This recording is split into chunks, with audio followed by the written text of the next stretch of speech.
Syarat sahnya sholat ada berapa? 14. Hei, syarat sah 13.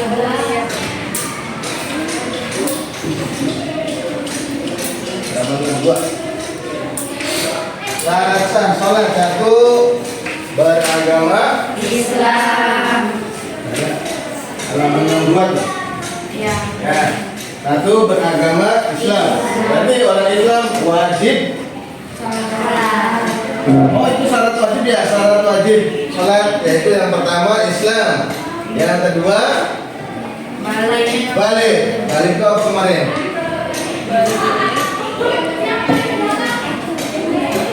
Balik itu kalau laki-laki sudah ihtilam atau keluar mani, kalau perempuan sudah haid atau menstruasi. Yang ketiga Tidak hilang atau berakal itu akalnya berfungsi dengan normal ya. Berarti kalau kayak contoh misalkan orang gila, wajib nggak sholatnya? Nggak wajib karena akalnya tidak normal ya. Yang kedua syarat sahnya sholat ada berapa? 14. Satu, Beragama Islam. terus banyak ya. Terus ada lagi rukun-rukun sholat 5. Satu, niat.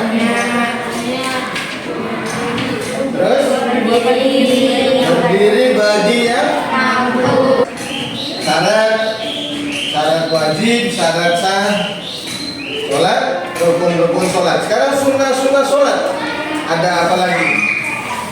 Coba kita lihat buku dulu.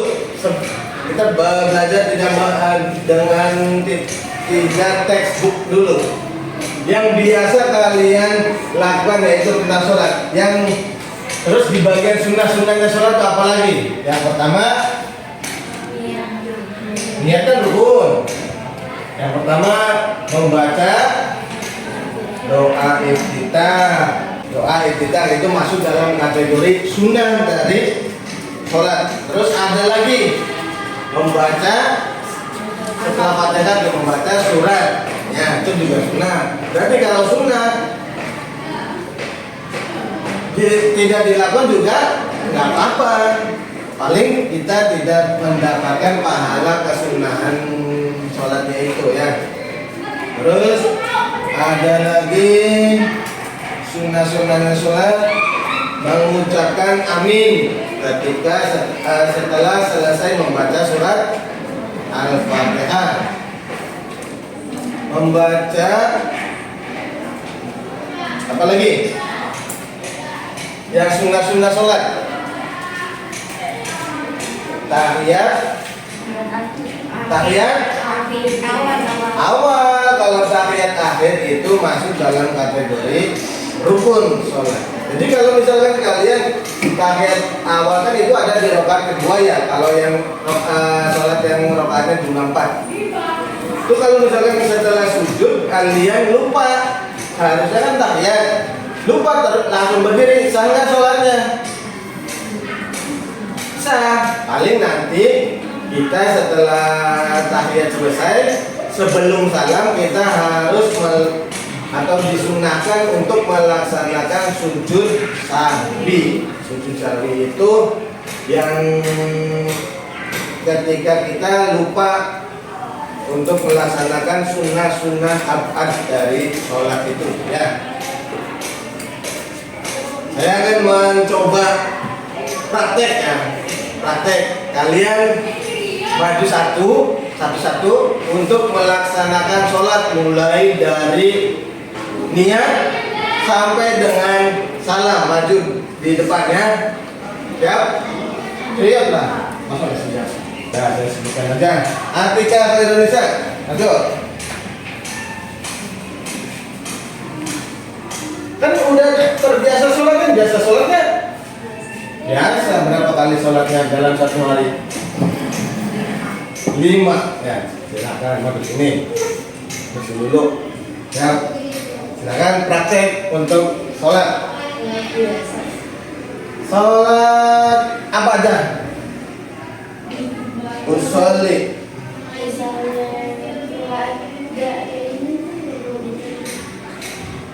Udah paling tidak itu rokaat niat, rokaat 1 rokaat sama subuh kayak subuh tuh 2 rokaat, berarti langsung tahiyat nantinya ya. Oke? Iya, sholat praktek nanti juga ada penilaiannya dalam praktek sholat. Ayo silakan.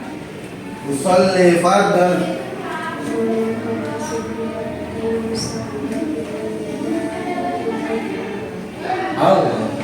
Anggap saja kamu itu lagi melaksanakan sholat. Jadi misalkan gerakan tangannya ya seperti gerakan sholat seperti biasa. Ya.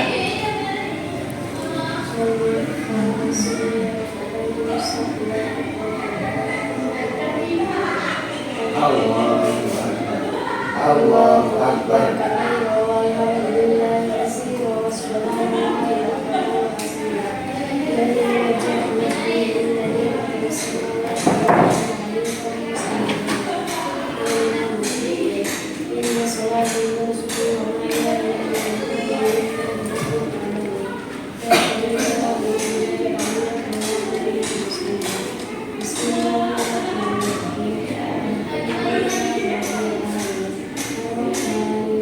Itu 1 rakaat aja wis, setelah sujud langsung tahiyat ya. Cepat apa-apa.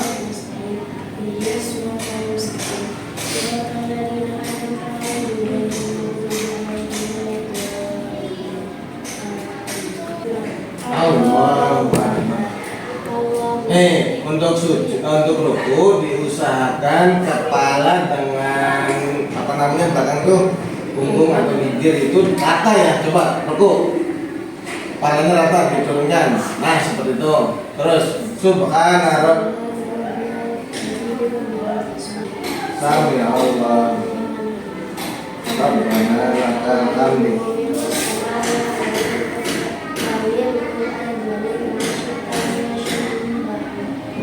Allahu Akbar.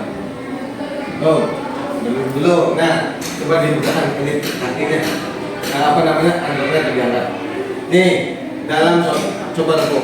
Dalam sholat itu ada yang namanya sujud ya. Sujud itu ada anggotanya tersendiri. Kayak contoh di sini ada kaki. Kaki itu hasil jari kaki itu harus ditekuk semua. Seperti ini ya. Jadi jangan sampai kalian kakinya atau jarinya gantung. Ya. Si jari kaki ini harus ditekuk ya seperti ini. Nah, cuma ada kendala ketika ada beberapa orang yang misalkan jari kakinya itu ada yang nggak bisa ditekuk. Misalkan terutama yang bagian ini apa namanya? Kelingking. Ini ada beberapa orang yang kebetulan kelingkingnya pendek, jadi nggak bisa ketekuk. Nah itu nggak apa-apa, karena yang lainnya sudah ditekuk ya. Intinya seperti ini, kaki harus atau jari kakinya harus ditekuk. Terus di bagian ini apa namanya kening atau jidat ya, itu harus kebuka, jangan sampai ketutup. Kayak contoh misalkan laki-laki saya misalkan sujud dengan keningnya tertutup seperti ini, terus saya melakukan sujud, nggak boleh. Nanti sujudnya nggak sah. Kalau sujudnya nggak sah, sholatnya nggak sah juga, Pak. Jadi harus kebuka seperti ini. Jadi ini ada anggota sujud ya. Terus tangan harus nempel. Silakan lanjut. Ketika sujud seperti tadi. Subhana rabbiyal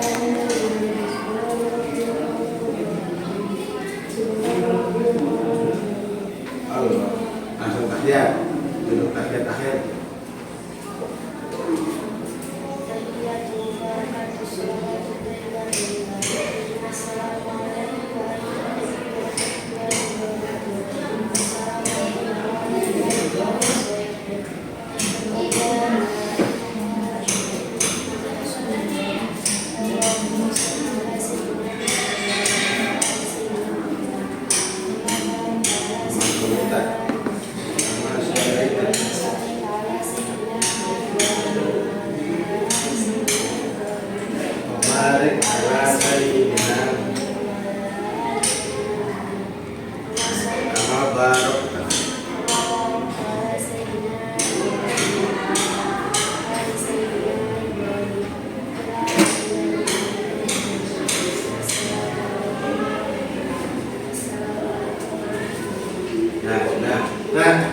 seperti yang tadi Atika lakukan tentang praktek sholat itu, kalian di dalam tahiyat akhir ya, itu dalam tahiyat akhir itu yang termasuk dari rukunnya itu cuma sampai apa? Coba dibuka bukunya. Yang tahiyat akhir itu cuma sampai bacaannya sampai membaca sholawat kepada Nabi. Jadi yang masuk dalam kategori rukunnya itu cuma sampai Allahumma sholli ala sayyidina Muhammad, dan sampai lanjutannya ya sunnah. Artinya sunnah itu kalau kalian dilakukan lanjut membacanya maka nanti mendapat pahala, kalau tidak juga nggak apa-apa. Artinya yang rukunnya cuma sampai situ. Terus yang di bagian terakhir yaitu apa? Kalau sholat bagian paling terakhir apa namanya? Salam. Nah di bagian salam itu ada dua ya.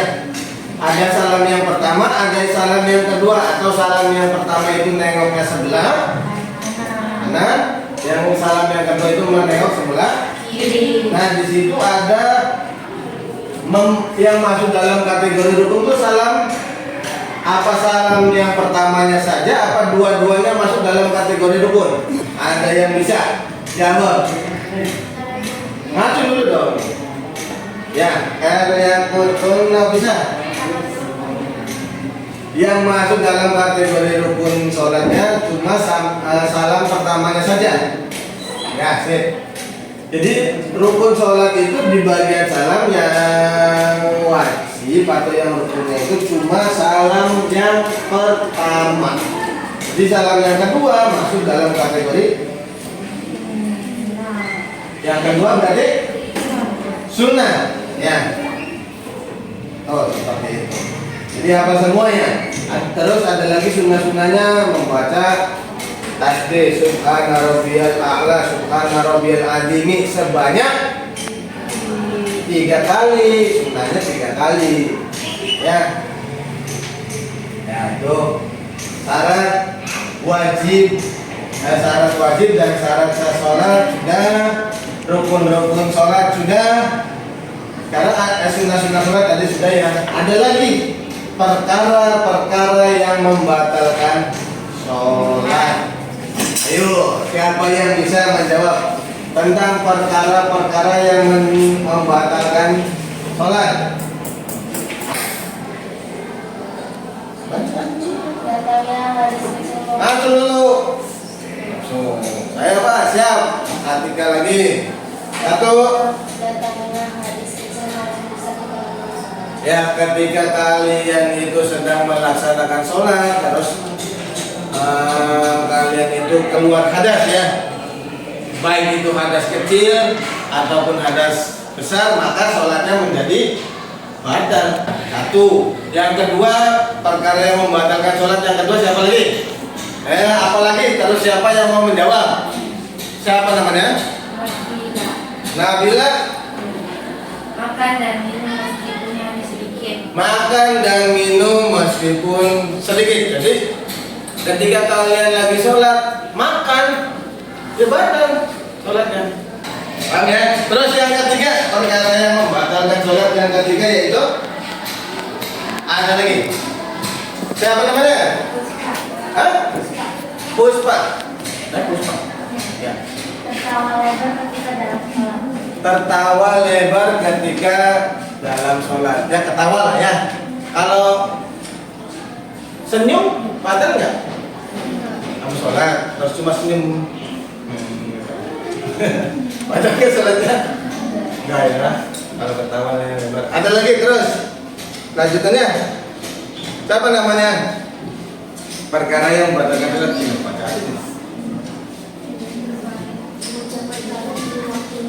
mengucapkan sebelum waktunya ya, itu juga masuk dalam kategori membatalkan sholat. Contohnya gini, yang dimaksud tadi yang kutun nafis itu, misalkan kita lagi posisi duduk tasawuf, duduk di antara dua sujud. Harusnya kan masih ada gerakan lain, gerakan lanjutan kan, ada sujud yang kedua terus tahiyat. kita lagi duduk di antara dua sudut, tiba-tiba refleks mengucapkan salam, nggak tahu otaknya lagi kemana, kita salam, maka salatnya batal. Ya itu ya. Sebelum waktunya terus ada lagi. Sebelum nanti kita akan lanjut dengan ulangan. Ayo lanjut perkara yang membatalkan salat. Terus sikapnya apa gimana? Singkatnya pakaian, jadi pakaiannya terbuka sehingga auratnya itu terlihat. Auratnya perempuan itu dari mana sampai mana?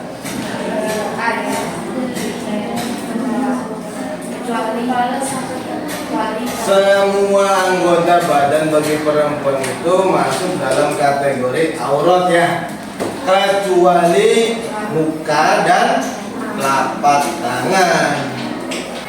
Ada pertanyaan atau nanti saya yang bertanya. Contoh misalkan kita sedang melaksanakan ruku atau i'tidal ataupun sujud. Nah dalam ruku, i'tidal, sujud itu ada yang kita harus melaksanakan yang namanya tumakninah. Apa tumakninah tuh? Atau pengertian dari tumakninah itu apa? Ada yang tahu? Silakan. Apa tumakninah? Siapa namanya? Ratna. Nabila. Nah, tumakninah itu apa? Diam sejenak. Sejenak itu batasnya sampai apa? Yang namanya tumakninah itu adalah diam sejenak. Nah sejenak itu batasnya sekiranya ketika kita baca subhanallah itu berapa detik, berapa menit, ya itu segitu diamnya minimal. Makanya ketika kalian sholat itu jangan nggak ada tumakninahnya, diam sebentar gitu ya. Tulis nama kalian, jangan lupa kelas ya. Nah untuk pengisiannya di situ ada gambar ya, dan juga ada tulisan. Itu contoh nomor 1, syarat wajib sholat. Apa saja syarat wajib sholat? Kumpulkan tugasnya, gampang kan? Itu semuanya. Oke silakan kumpulkan.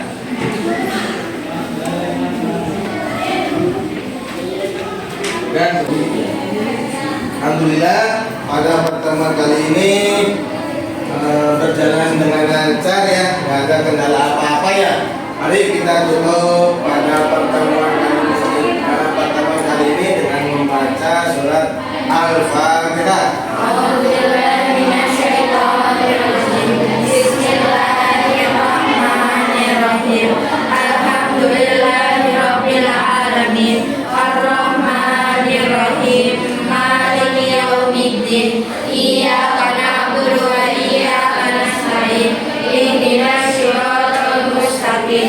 Siratal ladzina an'amta 'alaihim ghairil maghdubi 'alaihim waladdallin. Rabbi firli wal walidayya amin.